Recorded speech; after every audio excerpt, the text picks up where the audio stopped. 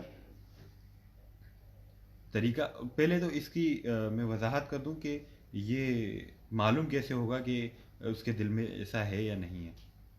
جب انسان صدقہ اور خیرات کر رہا ہوتا ہے، تو جس کو صدقہ اور خیرات دے رہا ہے، اب اس کی طرف سے، اس کی جانب سے ہمیں شکر گزاری کی توقع ہوتی ہے کہ میں نے اس کو مال دیا ہے، یہ شکریہ ادا کرنا چاہیے، اسے میرا شکر گزار رہنا چاہیے، اسے میرے آگے پیچھے گھومنا چاہیے،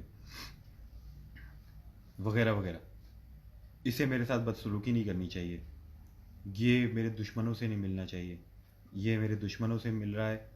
اب ذہن میں ہے کہ میں نے اس کو صدقہ دیا ہے، اور سامنے والا بندہ جو ہے کہ میرے کسی دشمن سے مل رہا ہے، میرے ذہن میں آئے گا، دیکھا میں نے اس کی مدد کی تھی اور یہ اب ظالم جو ہے وہ میرے دشمنوں سے مل رہا ہے جا کے. یہ دل میں بات آ رہی ہے تو سمجھ لیں کہ یہ ہم جو صدقات دے رہے ہیں، اپنے جو خیرات دے رہے ہیں، زکوٰۃ دے رہے ہیں، اس میں احسان کا شبہ ہے کہ میں اس پہ احسان کر رہا ہوں. اس سے کیسے بچا جائے؟ اس سے بچنے کا طریقہ یہ ہے کہ جس کو ہم صدقہ دے رہے ہیں، جس پر ہم مہربانی کر رہے ہیں، جس کو ہم صدقہ و خیرات دے رہے ہیں وغیرہ وغیرہ، ہم اسے اپنا محسن مانیں کہ وہ ہم پہ احسان کر رہا ہے. وہ کس طریقے سے میں عرض کرتا ہوں کہ جب ہم دے رہے ہیں، مال خرچ کر رہے ہیں، تو اب ہم اسے اپنا ہم محسن مان رہے ہیں کہ بھائی تو نے ہمیں یہ موقع دیا، ہمیں اپنی خدمت کا موقع دیا، اللہ رب العالمین کی بارگاہ میں قرب حاصل کرنے کا موقع دیا، اور ایسا موقع دیا جس سے میں اپنے دل کی جو بدخصلتی ہے، جو بخل ہے، اسے ختم کر سکوں، اور چھپا کر میں دے رہا ہوں تو ریاکاری سے بھی بچ سکوں. تو نے مجھ پر یہ احسان کیا ہے کہ مجھے یہ موقع دیا ہے، اتنی عظیم عبادت کا مجھے موقع دیا ہے، تو میرا محسن ہے. جب تو میرا محسن ہے تو میں تیرا شکر گزار ہوں، میں تیرا شکر گزار ہوں، اور تو نے مجھ پر جو اتنا بڑا احسان کیا ہے میں اس کے تلے ہوں. تو جب یہ بات آ جائے گی نا، تو اب سامنے سے دوسرا پہلو ہوگا کہ اب وہ دشمنوں سے مل رہا ہے، تو اب یہ ذہن میں بات نہیں آئے گی کہ میں نے اس پہ احسان کیا تھا نا، تو اب یہ میرے دشمنوں سے مل رہا ہے. یہ والی بات نہیں آئے گی. تو احسان جتانے والی اور دل میں یہ سوچ کہ میں اس پہ احسان کر رہا تھا، یہ اس کا صفایا ہو جائے گا. تو انسان جب صدقہ و خیرات وہ کر رہا ہے، وہ ایک چیز پر عمل کر رہا ہے، اللہ رب العالمین نے جو اس کو حکم دیا ہے وہ کر رہا ہے، لیکن اس کے جمی جو ارکان ہیں، جمی جو شروط ہیں، اس کو مد نظر نہیں رکھ رہا، جو اس پر لازم تھی. علیکم السلام. تو جو اس پر لازم تھی، جب وہ ان کو مد نظر نہیں رکھ رہا ہے، صرف اور صرف وہ عطائے زکوٰۃ کا حکم ہے، زکوٰۃ دو، اٹھایا پیسے وہ دے دیے، جب وہ اس طریقے سے کر رہا ہے، تو اب اس کے زکوٰۃ خیرات تو فرض واجب تو ادا ہو گیا، لیکن جو اس کا حق تھا وہ ادا نہیں ہوا.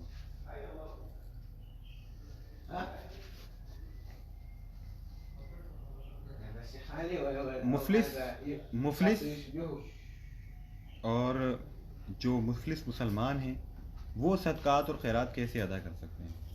تو صدقات اور خیرات جو ہے وہ یہی نہیں ہے کہ آپ مال نکالیں اور وہ کسی فقیر کو دے دیں یا اللہ رب العالمین کی بارگاہ میں خرچ کریں. صدقہ الکلمۃ طیبۃ صدقۃ. نبی علیہ الصلوۃ والسلام نے فرمایا اچھی بات کہہ دینا بھی صدقہ ہے. تو جو مفلس اور نادار مسلمان ہیں وہ لوگوں کی مدد کریں. کس طریقے سے کہ انہیں نصیحتیں کر کے یا انہیں نبی علیہ الصلوۃ والسلام کا دین پڑھا کر یا مزدور ہے اس کا بوجھ اٹھا کر کسی کو صحیح راستہ بتا کر. تو اس طریقے سے یہ ان کے لیے صدقہ و خیرات ہے. جو مفلس و مسلمان ہیں جو مالی صدقات کی صلاحیت نہیں رکھتے تو ان کی جو صدقات ہیں بیمار کا حال پوچھ لینا ہے, جنازے کے ساتھ چلے جانا ہے, جنازے میں شرکت کر لینا ہے, حاجت کے وقت محتاج کی مدد کر دینا ہے, اور جیسے مزدور کا بوجھ اٹھا لینا, کسی کا سہارا لگا دینا, کسی کی سفارش اور کوشش کر کر اس کا کام کروا دینا, یہ سب ان کے صدقات ہیں جو مالی طور پہ صدقات نہیں دے سکتے. وعلیکم السلام ورحمۃ اللہ.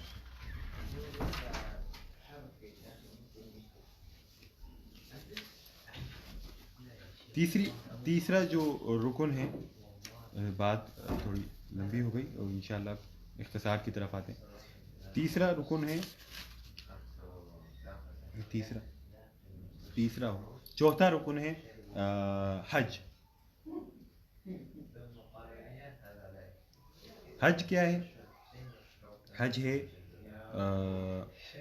مخصوص ایام میں مسجد حرام کا ارادہ فرمانا. وہ مخصوص ایام میں اشہر حج, شوال, ذیقات اور ذی الحجہ کے پہلے 10 دن. ان دنوں میں مسجد حرام کی نیت سے جانا, حج کی نیت سے جانا, وہ تمام کے تمام امور کرنا, وہ تمام کے تمام افعال کرنا جس کا نبی علیہ الصلوۃ والسلام نے حکم دیا ہے حج کے, وہ تمام کے تمام افعال کرنا. یہ عبادت مالی بھی ہے اور یہ عبادت بدنی بھی ہے. مالی تو یوں ہے کہ اس میں پیسے تو خرچ ہونے, زیادہ سفر ہے, اور پھر پاکستان سے جانا ہے, مکہ مکرمہ جانا ہے, یا ہندوستان سے مکہ مکرمہ جانا ہے, دیگر ممالک سے مکہ مکرمہ جانا ہے, تو پیسہ تو خرچ ہونا ہے. ساتھ ہی جو وہاں پر معاملات ہیں, جو وہاں پر چیزیں ہیں, وہ اس کی بدنی مشقتیں ہیں, یہ ساری اور بدنی مشقتیں بھی عبادتیں بدنیہ میں شمار ہوں گی. اس کا جو مناسبت ہے حج کی وہ یہ ہے کہ وہاں جب مسلمان جب حج پہ جاتا ہے تو وہاں مسلمانوں کی ایک جماعت, ایک جمع غفیر جمع ہوتی ہے, اجتماع ہوتا ہے وہاں پر مسلمانوں کا, اور اللہ رب العالمین کو اجتماع مسلمین خاصا پسند ہے. تو اس کی حکمتوں میں سے ایک یہ بھی ہے. اور پھر وہاں دیگر ممالک کے لوگ, دیگر ممالک کے مسلمانوں سے انسان کی ملاقات ہوتی ہے, دیگر ثقافتوں کو وہ دیکھتا ہے, دیگر چیزوں کو وہ آبزرو کرتا ہے. تو یہ ساری چیزیں, یہ حکمتیں ہیں حج کی. اور پھر حج کے لیے حدیث میں آیا کہ جو پچھلے زمانے میں رہبانیت تھی وہ اسے اللہ رب العالمین نے ختم کر کے مسلمانوں پر حج فرض کر دیا.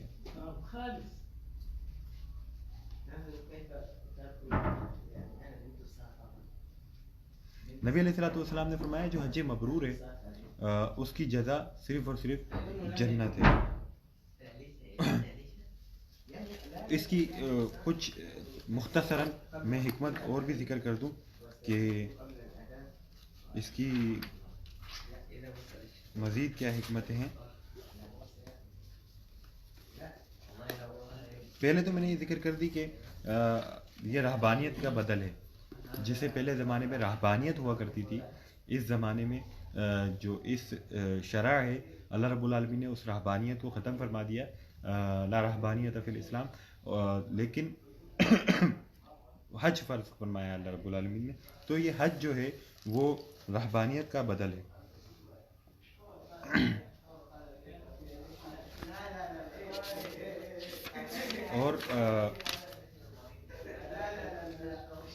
سفر حج جو ہے یہ سفر آخرت کی مانند ہے.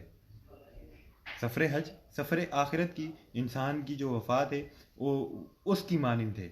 وہ کس طریقے سے میں ذکر کروں؟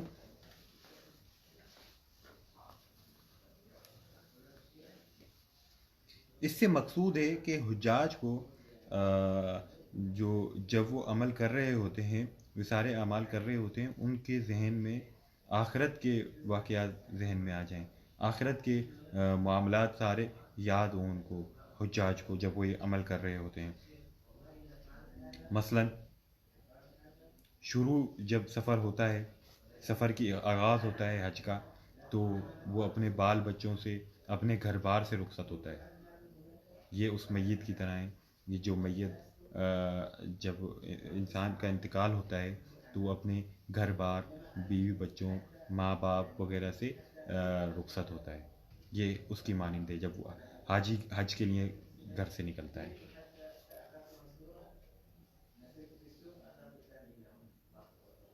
سواری کے جانور پر سوار ہوتا ہے. اس دور میں آپ کہہ لیں کہ جہاز پہ یا پیدل حج کرنا ہے یا بائی روڈ حج کرنا ہے، تو سفر جو کر رہا ہے وہ جس بھی چیز کا استعمال کر رہا ہے سفر کے دوران، یہ اس کے لیے جنازے کی مانند ہے، چار کندھوں کی مانند ہے.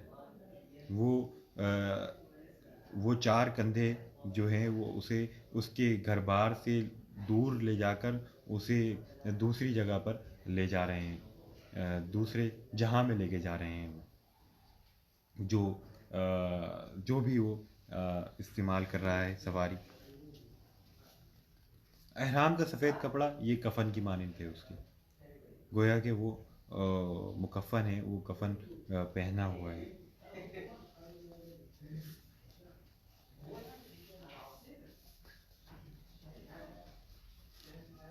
میقات تک پہنچنا جو ہے وہ اس کا وہ دشواری ہے. میقات حج جو ہے مسلمانوں کا، ہر ملک کا، ہر دولہ کا علیحدہ ہے. پاکستان کا یلملم ہے. تو جو وہاں تک پہنچنا ہے اس کا وہ دشواری، وہ صعوبتیں، وہ مشقتیں ہیں جو انسان قبر میں تدفین کے بعد قیامت تک کے جو اس نے بھگتنی ہے. یہ اس کی تشبیہ ہے حج کی. اور یعنی جو میقات تک مسلمان کا پہنچنا ہے اپنی سواری پر سوار ہو کر، وہ قبر میں تدفین سے لے کر قیامت تک کی جو دشواریاں اس نے جھیلنی ہیں قبر کے اندر، وہ ہیں. کیونکہ انسان کی جب وہ حج کرنے جاتا ہے یا عمرہ کرنے جاتا ہے، اسے سفر میں مشکلات پیش آتی ہیں، دشواریاں پیش آتی ہیں، یہ لازمی سی بات ہے. تو ان دشواریوں کو تشبیہ دی جاتی ہے کہ انسان قبر میں تدفین کی گئی ہے اس کی، اور وہ پہنچا ہے قیامت تک، جو اس کے ساتھ معاملات ہونے ہیں وہ سارے.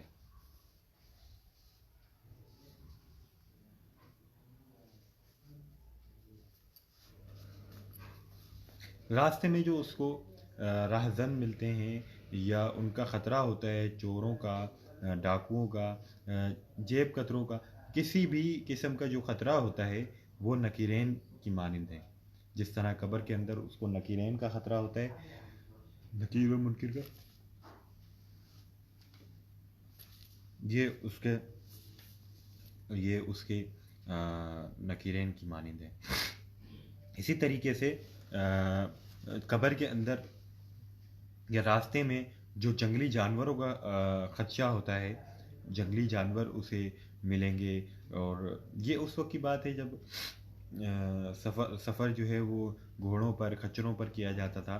تو اب بھی ایسے بہت سارے معاملات ہو سکتے ہیں. تو اللہ اپنی امان میں رکھے. تو اس قسم کا جو خطرہ ہے وہ اس کو اس کی قبر کا خطرہ ہے. جو قبر میں بچھو، سانپ، یہ چیزیں جو موذی جانور اور انسان کو ملنے ہیں، اعوذ باللہ منہ، تو وہ جو ملنے ہیں یہ ان کے ساتھ تشبیہ ہے.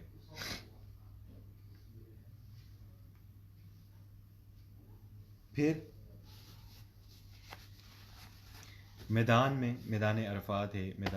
میدان میں جب وہ اکیلا کھڑا ہوا ہے، دعائیں کر رہا ہے، سارے معاملات کر رہا ہے، گویا کہ وہ اپنے عزیز و اقارب سے علیحدہ تنہا، اس کا کوئی نہیں ہے، وہ بالکل تنہا کھڑا ہوا ہے میدان میں.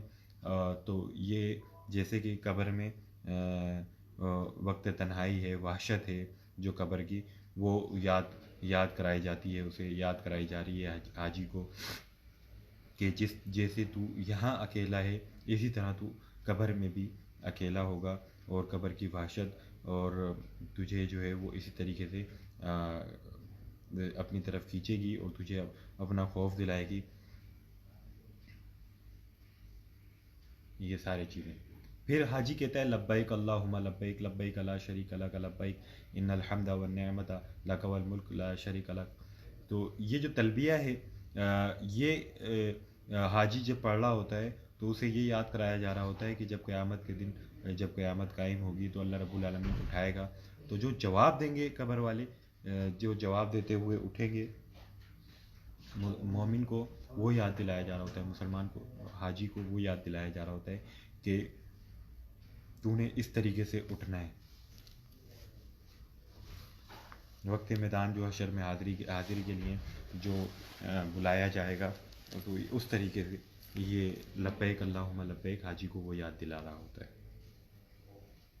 اسی طریقے سے جو حاجی کا ہر عمل ہے، حاجی کی ہر کیفیت ہے، حاجی کے جو ہر پڑاؤ ہے، وہ کوئی نہ کوئی عبرت ہوتی ہے کہ سفر آخرت کی، وہ کسی نہ کسی قسم کی عبرت ضرور ہوتی ہے. یہ مختصر حج کے معاملے میں. اب آتے ہیں صوم رمضان. صوم رمضان جو ہے وہ ہے تیسری سنہ ہجری میں اسے فرض کیا گیا مسلمانوں پر. شہر رمضان الذی انزل فیہ القرآن علاوہ آخری جو قرآن عظیم شان کی آیت ہے کہ شہر رمضان الذی انزل فیہ القرآن، یہ رمضان وہ ہے جس میں قرآن پاک نازل فرمایا گیا، ھدی للناس وبینات من الھدی والفرقان، فمن شہد منکم الشہر فلیصمہ. تو جو اس شہر کو پائے وہ روزہ رکھے. تو یہ اس کی روزے کی فرضیت پر، اور جو جیسے کہ میں پہلے عرض کر چکا کہ یہ سارے کے سارے جو ارکان ہیں ان کا ذکر قرآن عظیم الشان میں موجود ہے. جیسے کہ اللہ رب العالمین نے فرمایا، یہ روزہ جو ہے وہ نفس کو پاک کرتا ہے، روح کو ٹھنڈک بخشتا ہے اور جسم کو صحت دیتا ہے. روزے کے ظاہری اور باطنی فائدے ہیں جس کی میں بات کر رہا ہوں کہ روزہ جو ہے وہ نفس کو پاک کرتا ہے، لیکن روزہ وہ صوم جو جمیع اپنے ارکان، جمیع شواہد کے ساتھ ہوں. اگر وہ ایسا نہیں ہے تو روزہ کے کوئی ثمرہ نہیں، کوئی فائدہ حاصل نہیں ہوگا. روزہ نفس کو پاک کرتا ہے، روح کو، اور تیسرا ہے جسم کو صحت دیتا ہے.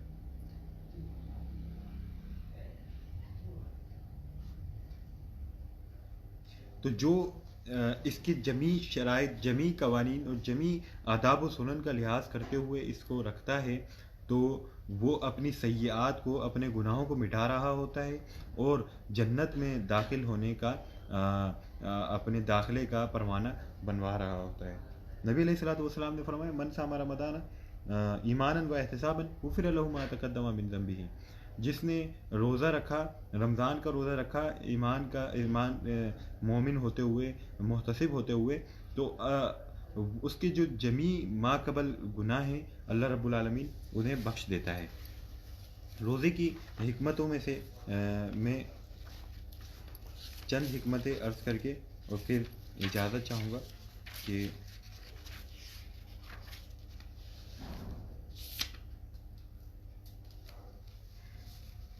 روزہ کا مقصد یہ ہوتا ہے، انسان کا ویسے ہی مقصد یہ ہے، اور اللہ رب العالمین نے جو چیزیں انسان پر لازم کی ہیں ان کے مقاصد میں سے جو اول ترین مقصد ہے وہ یہ ہے کہ شیطان پر غلبہ حاصل کیا جائے. جو نفس ہے انسان کا اس پہ غلبہ حاصل کیا جائے، اور انسان جو گناہوں کی طرف راغب ہوتا ہے، زیادہ تر جو 99% گناہوں کی طرف انسان جب راغب ہوتا ہے تو جس کیفیت میں راغب ہوتا ہے وہ ہے انسان کا جب پیٹ بھرا ہوا ہو، جب بطن شکم جو ہے اس کا وہ کھانے سے بھرا ہوا ہو، جب بھرا ہوا ہوتا ہے اب شیطان اس پر صحیح غالب آتا ہے۔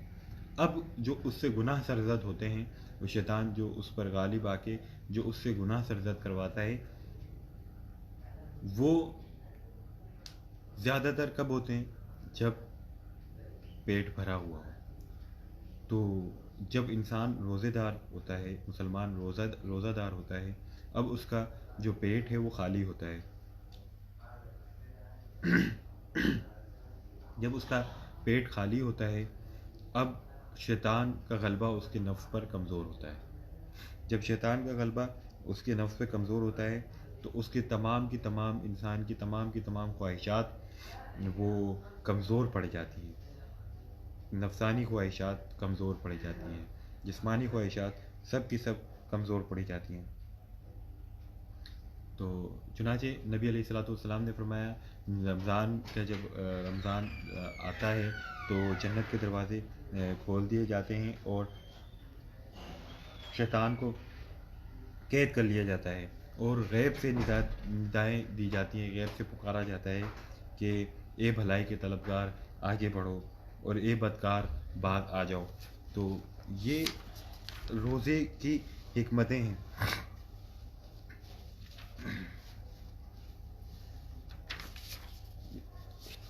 روزے کی حکمتوں میں سے اور چند ایک حکمتیں ہیں۔